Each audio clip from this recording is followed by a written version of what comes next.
Dan Perry is an Israeli affairs analyst and the former regional editor of the Associated Press in the Middle East. He's joining us from Tel Aviv. So thank you very much indeed for being with us. Just to pick up on the point that we were talking about with Heidi, what's your assessment, do you think, of the relationship between the Netanyahu coalition and the US White House at the moment? And at what point do you think, or what type of support could Israel expect from the US?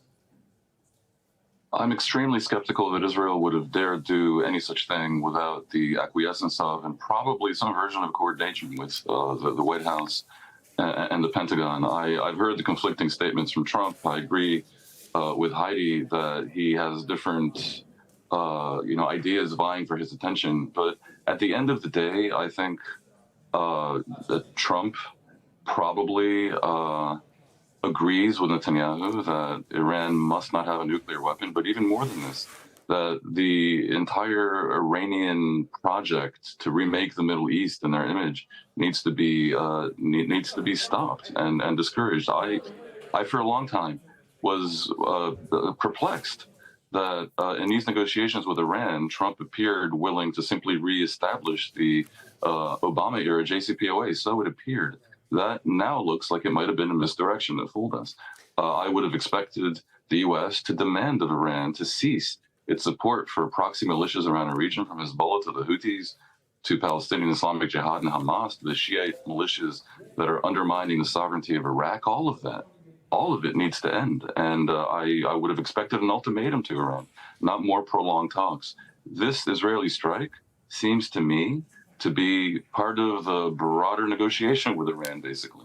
And I would expect Trump at this point to tell Iran in his, mafia-like way, more bad things can happen unless you start playing ball, and to try to resume the negotiations and thus, again, present himself as a peacemaker.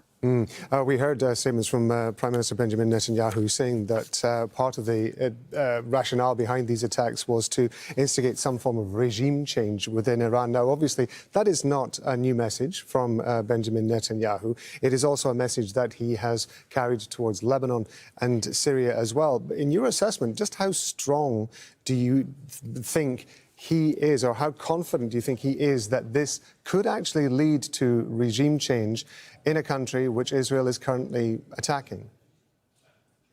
Well, that obviously is out of Israel's hands, and there can be no doubt that Israel would welcome regime change in Iran and the installing of either some version of the previous Shah regime or a democracy. There is some confidence in Israel, and you can call it wishful thinking, that the people of Iran, if allowed, would be their very close friends, as was the case up until 1979, when Israel and Iran had something close to an alliance. People tend to forget this. But that's not something Israel can control. So who knows? If this really, really escalates and they end up attacking civilian infrastructure and the people of Iran start rising up, almost anything could occur. And generally speaking, I think there's understanding in the West that any regime change in Iran, even if triggered by military action of this kind involving third parties abroad, has to be done between the people of Iran and the current government. But the sense that the people of Iran, an excellent ancient civilization that is profound and serious and should be a positive force in the world, has been hijacked by criminals 46 years ago, that sense is strong. There is a notion that the Iranian regime is as distinct from the people, is a rogue operation that, should it come to an end, if it should come to an end, that would be extremely beneficial, not just for the Iranian people, but for the region and for the world. Dan Perry, we appreciate you being on Al Jazeera, sir. Thank you very much indeed.